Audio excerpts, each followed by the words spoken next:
Hey, my friend, it's Super Sid, the business shaman, and I'm super excited that you came here to check out and hang out with us today here in this video. As you can probably tell, this video is going to be myself interviewing a good friend of mine, Stephen J. Larsen. Now, some of y'all might know Steve Larsen from Clickfunnels, his really good from, his relationship with Russell Brunson and all the things that he helped Clickfunnels do a few years ago. But recently, I was able to be mentored by Steve, and ultimately, he helped us when it came to online launches. And ultimately, I was able to get on a Zoom call with him recently and talk to him about what he calls his cash campaign. Ultimately, right when Steve left ClickFunnels a few years back, he didn't have any list. He didn't have any offer. He didn't really have much. He just knew that he could go out there and help people, right? So what he did over the course of just under a month is he ran what he calls a cash campaign and was able to make $20,000 in under a month running it with no list, no offer, not really even a business yet, just an idea. So today I want to give you that interview. It was too good, right? So I wanted to give you that interview of Steve and I here on a Zoom call. It's about 25 minutes. And at the end of that call, about 20 minutes in, he's actually going to give you the step-by-step in regards to that cash campaign that he went over with us and that ultimately he helped us with, that has truly helped us make a lot of money in our coaching and our healing business. So I hope you enjoy this video. And if you're brand new to our channel, make sure to go down there and subscribe, as we're putting new videos out each and every week, helping coaches and healers go out there and consistently find their freedom and make consistent 10K paydays in their businesses. Without any further ado, let's get into that interview with Steve. I'm really excited for you to be here. We talked to you a little bit about who's here and who's watching this, and a lot of the people that are watching this are really excited to hear you talk about how to go and start getting eyeballs on them. Really, when they don't have a list, they're just getting started. We have a lot of people who recently just got certified as a coach. Might have, went through one of those certification schools or programs. And we're just, really excited to have, what you really taught us that helped us make $19,000 in 12 days, which was really the seed launch. And I'm really excited to talk about that. So before we get started, can you just kind of tell everybody that doesn't know who you are, what you do, and specifically, who you help and where they can go and get your help? Yeah, I think this audience will also appreciate that we are all finding out who we are as we go. Yeah. I'm no different than that at all, of course. What people know me for, though, is when I was in the middle of college, I was getting my marketing degree and realized my degree was a bit of a dime a dozen. And that's not to slam school. It just was the reality. And I realized I needed more of a tangible skill set. And so I started learning this funnel thing. And it was accidentally, I kind of stumbled into it, to be honest. I was doing affiliate marketing because I didn't have a product of my own and I didn't have a list. And I was doing affiliate marketing and I was in my internet marketing class, which I'd waited for like 3 years for college. I was so excited and I was bored out of my mind. And so I left and I brought another guy out, and for the rest of the semester, we got this professor's permission to run our own class. And I got my start in funnels because we were doing affiliate marketing, building these little grid pages. ClickFunnels didn't exist, back then. And it's just these little tiny template builders. And I got my start because Paul Mitchell came to the college I was going to and was like, "Hey, we need some help with our internet stuff." And the professors were like, "We don't know what these two kids are doing, but they seem like freaks in it. Go talk to them." So we got a tee up to work with Paul Mitchell in the middle of college. And I started sending all this traffic to these pages. My buddy and I together were doing it. It's awesome, but none of it would convert. Yeah. And I was blown away. And that's when I started getting into funnels and realizing what actually caused conversions on the internet. And much like many people on here, I had zero list, In fact, I was putting my friends and family on. Yeah. We've all probably done that. And we all started at zero, right? Yeah, I started working for Russell Brunson shortly out of college, 4 days out of college. And yeah, there's a famous picture somewhere. I'll make sure that we find it. Yeah, it's interesting. I was never planning on working at ClickFunnels. Obviously, I'm so grateful I did. It was an amazing experience that it's catapulted me. There's no doubt, but it was, I always wanted to be an entrepreneur. And from the time of being a little kid, I would do all kinds of little business things. And from the time of being in college to actually having a product work, and I really want everyone to hear this, I went through 34 failures over 5 years. And I certainly know how to not launch. 34. Like, same people throw the towel in at that point. You know what I mean? And it was, I just had some pig-headed discipline over it. And for whatever reason, on that 35th, I had several key principles slap in place in my head. And I was like, oh. And from there, went the next 55 in a row worked. And they've continued to, one after the other, and none of them have failed. Some have certainly been better than others, but like, and it comes down to these same principles of how this is not just internet business. Oh, these are business skill sets that we're doing on the internet. And that's really what people follow me for. I love it, man. Like, I think you were the first person to ever tell me about like, what was it? Like, how like posting on social media isn't marketing. And that opened like such a huge door, like of, whoa, this is colorful over here. And I think, you know, it's really interesting for people to hear, because you were always talking about how marketing was like, you know, what is being said that they are watching. And I found that interesting, especially when we were talking about like getting eyeballs on you when no one knows you or no one has your list.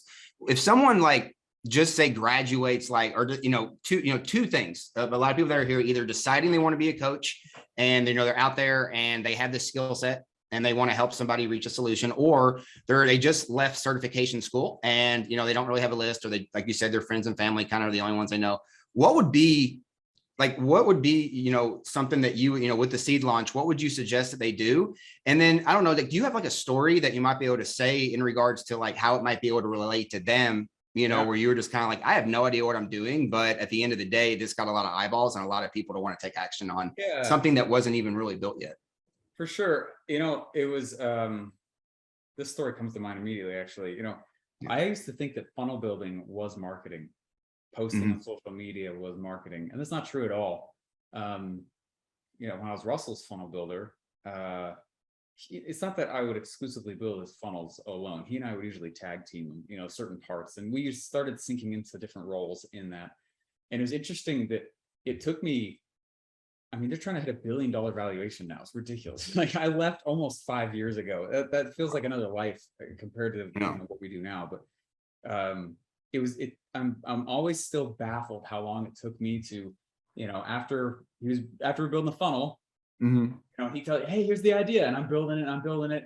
How long it took me to literally, I mean, we sat in the same room, just look left.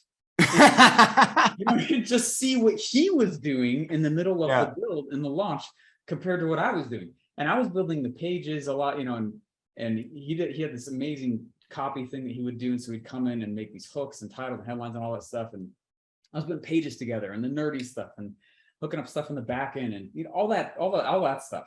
And I do not know why it took me so long just to see like, well, what is Russell doing? I thought funnel building was the moneymaker. Yeah. And it is not. It is what captures the effects of your marketing, but it's not marketing itself. We call them sales funnels for a reason. They're not marketing funnels, right? They're sales funnels. Marketing is what happens pre-page one of a funnel. That's what makes the money.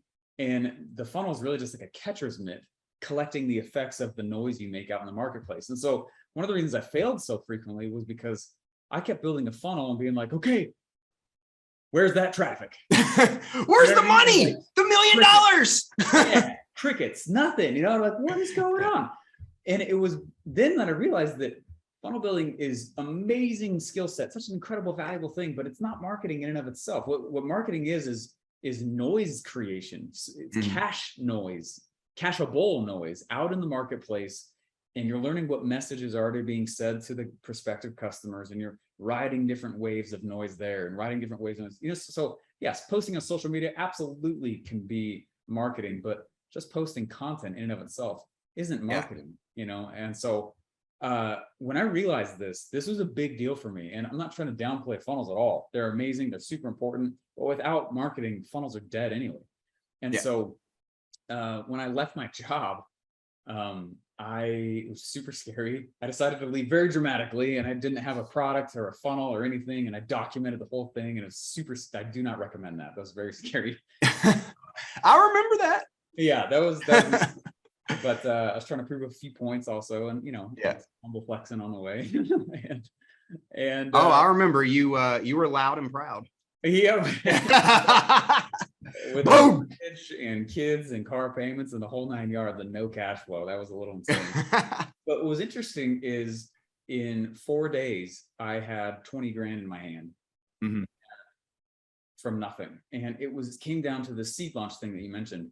Seed launch is a really great method when you don't have a list, when you're really totally brand new, when you know what you're good at, but not quite sure how to package it into a thing to sell.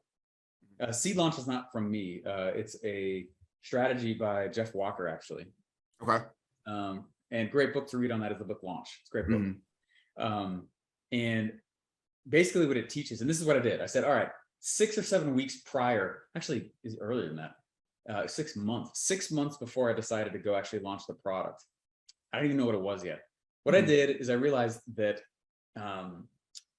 whoever controls story controls belief, right? So if you want to change the beliefs of a marketplace, change the stories they consume.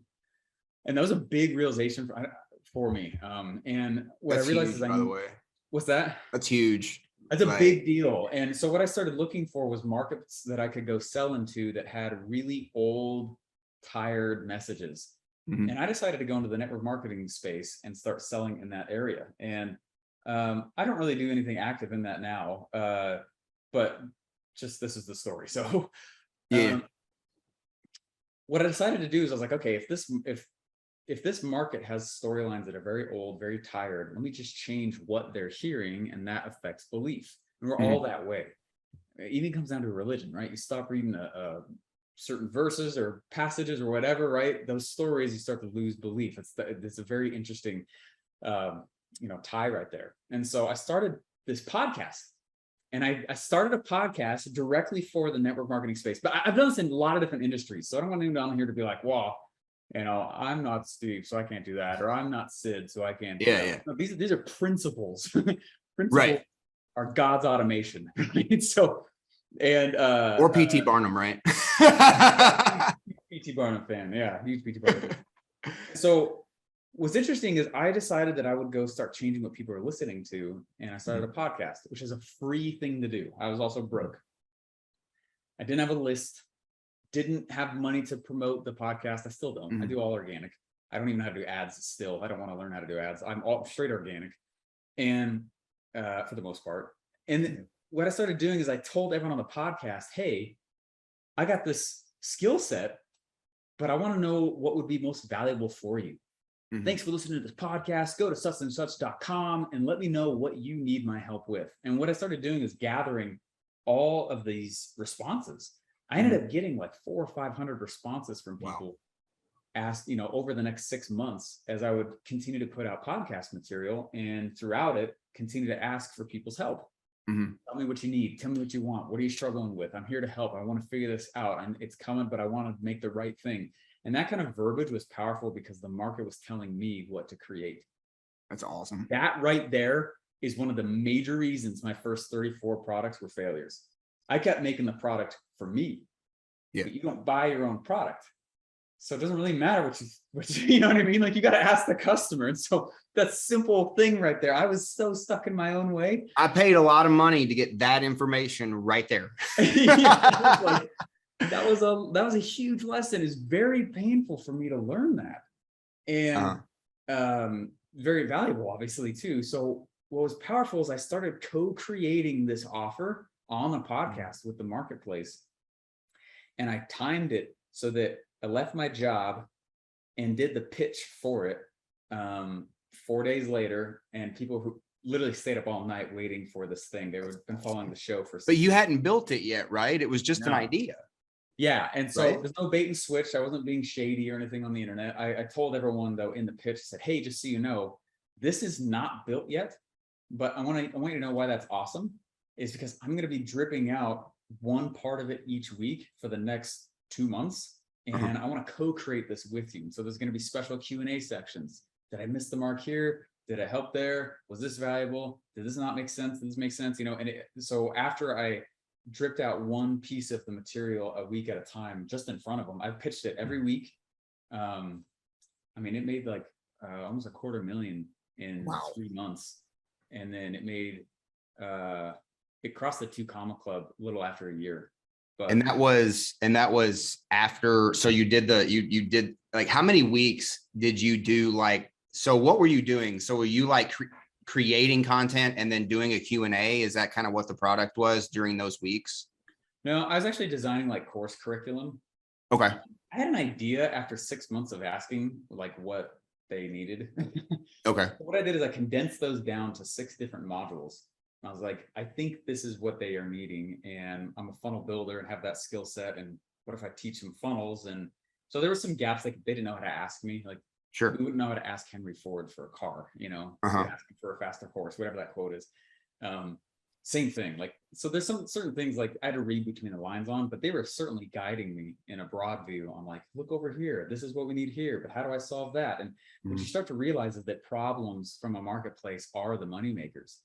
And so you need problems. Those are good. When someone says, oh, I have an issue, or I'm worried I'm not going to make it, or give me a refund, or people start freaking out, that's a gift. That's where entrepreneurs, you know, really come alive, and you start to make stuff that's literally better than everyone else in the market. And so I just made those 6 modules I dripped them out 1 week at a time. And on Monday, I'd put it out. Friday, I would do a mass Q&A to the buyers and take notes. And then Thursdays was my pitch day. So Monday put out a module, and I'd start promoting for that Thursday. And then I make tweaks and adjustments to the script and the pages, the messaging. Always I tweaked it like crazy. And you know, Thursday I do it live. Friday I do Q&A, and I just kept that going. And I didn't start ads for that for probably 2 months, 3 months. And so it's just all organic. Like I didn't just posted about it, right? Just, hey, I'm doing this thing. Want to come hang out? It was free, right? To come to your show to get into it. You just run a workshop or something, and then literally just pitch it at the end. I mean, that's all it was. And so the reason this works is because you need to think of it like, I really don't like the red ocean, blue ocean concept. I'm very against it. The whole, if you're unfamiliar with that and you're watching this, the whole red ocean, blue ocean thing is like, oh, it's red, meaning it's very cutthroat. It's very competitive. There's lots of competitors in there. And college taught me when I got my marketing degree, if there's lots of competition, you need to look somewhere else. And that is dumb. Like, you need competition. It is so much easier to win when it's bloody red and noisy. Because what you end up doing with organic content is stepping into existing rivers of high volume traffic. When you go blue ocean, there's no one there. You have to convince people to leave their safety and then come follow you. And it's such a longer road. And so when I hit that, I was like, oh, when I make a podcast that's going to be traffic based for like getting people to come to this thing, I need to be strategic. I need to step into the existing heavy, big rivers of traffic. So if you're watching or listening to this now, ask yourself, like, where are the large sources of noise and social controversy in my market? What are my opinions on that? Boom. Those are episodes, you know, podcast that, put that out, publish that out. And at the end, I would just say, hey, I got this thing coming up. Go to this.com. Let me know what your questions are, because I want to make something cool for you guys. And I ended up having 2,000 people were on the waiting list in that 6 months. Jeez. And 400 were on like the pre-buy list. Just again, straight from podcasts. So well, you know, it's crazy because I remember you talk about this was the first time that you did it, which is awesome. But I watched you do this with VIP Lead Machine, and just in all the entire time, I must say, when you did it, what was the, you know, just because it wowed me, but like you all got 60,000 people that said yes. Was that the number? Yeah, we had, I don't know, I've done this 6 times now, so all the campaigns are kind of mush in my head now. Oh, okay. I'm trying to remember the numbers on all these. Yeah. But it's a really great way when you need to collaborate to create the final nuts and bolts and pieces. I've even done it now where it is all created, and I just want to have that aspect of the co-creation piece. Because what I usually end up doing is that once it's all created 1 week in front of them, I'll do a second round of filming to fill the gaps. And course creating. I'll bring other experts in, and you know. Are you pricing it different? So like during those 6 weeks, is it a lower price because it's not done yet? And then after the 6 weeks, does it go to like full price? I don't. I know some people that do that, where they discount it just a little bit, but I don't. In fact, I actually flip it and I let them know, like, look, in the future, I'm not going to be as interactive. This is a do-it-yourself program. And so you're actually getting more for less. Got it. Yeah. People in the future, which is still an epic value, they're going to still have this the normal price. So I keep it the same whole way. What I am, though, is I'm much more liberal with anyone who says, ooh, you know what, I do want a refund. I'm like, cool, no questions. I'm a lot more liberal with those. What would you say? I think some people, what would you say if someone's coming out and, like, I think a big challenge that we find a lot of people that come near Tiff and I is that they fall into the trap of looking in the market and saying, oh, mindset coaching school, I'm going to go be a mindset coach. And I say this like very, very, very like lightly and with respect, but not everybody is an expert in being a mindset coach. So it doesn't mean just because you say I'm a mindset coach, that means you're a mindset coach. So I guess my question would be, yeah, I know it's harsh and I'm sorry. And I'm not meaning harsh at all. But, I guess I have a lot of opinions on that. But, like, I think, what would you suggest, right, to someone who's coming out and they're like, okay, so I have these skills, but I really don't know what type of coach I can be or how I can apply these skills to something that someone would want.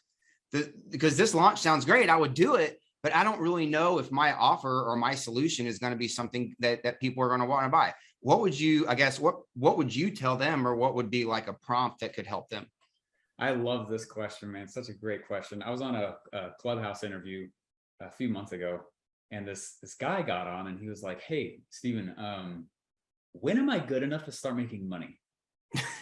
Legit question, right? Yeah. I asked it, so we all asked it, and at some point, like, when I totally did, like, when am I good enough at my thing to start making money? And I've come to, dude, I went through like 60,000 students in the One Funnel Away group, like so many. I have gone through so much. I was trying to calculate how many hours I've done active coaching with people. It's a lot of hours. Yeah. And there's this pattern that is so strong that directly relates to that question. When am I good enough to start making money? Everyone asks it. And the reality is that being an expert is not what gets you paid. This is highly controversial truth. Yeah. Again, this very controversial thing right here that I'm gonna say here, but it's super true. Like it's not about being an expert. It's about solving a market problem. And that's the issue, is we go to school and school pre-frames our noggins to say, we have to have this certification. You got to be this tall to ride this ride, right? And start making money. When that's not true at all. There's so many, unless you're like a doctor or a lawyer, some kind of trade that you need to have. Yeah, okay. But the rest of us who are all out in the marketplace, the best way to come up with whatever you're going to go sell is to actually solve a legitimate issue. And the way we do that is, don't start how I did it. I used to walk around and be like, what should I sell? What should I sell? What should I sell? And it was probably try 33 when I finally flipped the question. And I asked the question, it's not what should I sell, it's who should I sell? Yeah. That's the question to start with. And when you get clarity on who your dream customer is, not your could-be customer, not somebody who has a credit card, that's not a dream customer alone. They can't just have the money. What is a dream customer for you? Then what you do is you get to know them. And it's really easy to start to see the problems that they're running into. And then what I literally do, I call it the problem planner, and I list out all the problems that I'm seeing the marketplace go through. I still have it. And I do this a lot of times. I have problems whiteboards, and they're problems, and they're problems. I'm not trying to solve them all. I'm just logging them. Yeah. Not all problems are worth solving. So what I do is I rank the problems, and I say, all right, this is a valuable problem. Someone to probably spend money for. This is one, this is one, this is one. This is just stuff you see every day. Yeah. Okay. And you're just like, and you get most of it by talking to people out in the marketplace. And your dream customers only, and future dream customers. And it's becomes very apparent what the problems are that people are running into. What gets you paid is simply solving that problem. That doesn't mean you have to be an expert. That doesn't even mean that you need to be the one solving it. A lot of what we do is we aggregate the solution. Other people are helping contribute to that. I don't know how to do half the stuff our company does right now.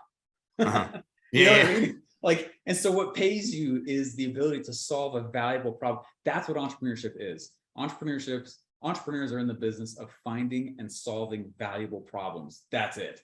But they also remain broke because it's not the money role. The money role is the entrepreneur, the marketer role, which is all about noise gen. cashable noise, right? And creating noise that way. So I think you told me super long answer, but like, Yeah. I love, yeah. Well, you told me that they were the dancing monkeys, Was that? the dancing monkeys in front of the funnel.